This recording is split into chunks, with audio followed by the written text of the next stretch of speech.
Hello friends, this is Reverend Myra with our weekly Pastor's Update. So good to be with you again. You may have heard by now that the governor has authorized houses of worship to reopen with 10 people gatherings. I want you to know that we are going to be sticking with our end of July, 1st of August timeline.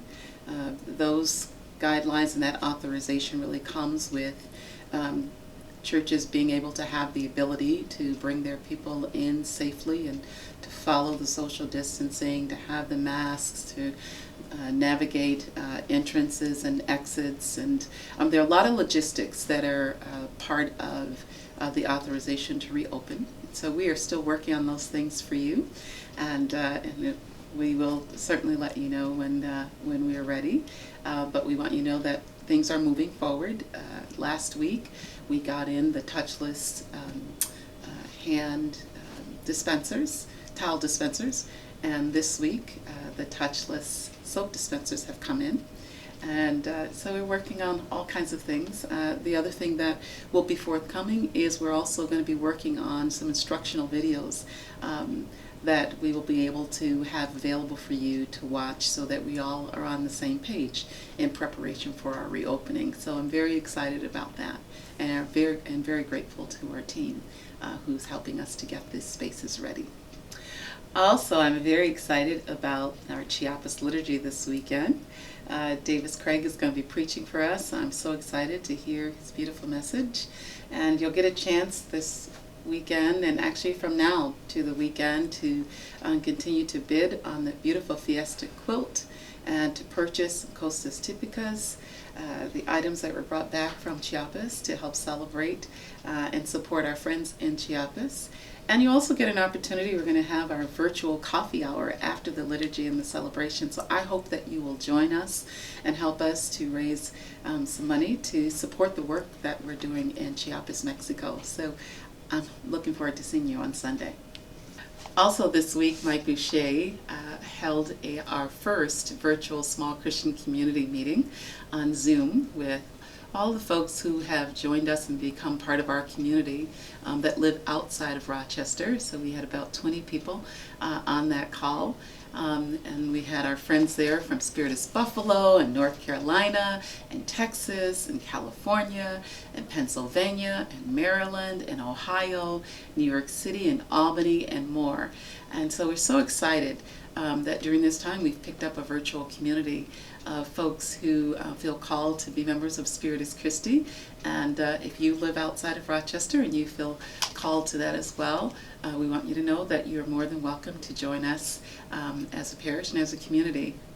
This is the first part to a 3-part series, and you just need to reach out to us and let us know that you'd like to be part of the virtual community, and we'd be happy to add you to our small Christian community that will continue to meet.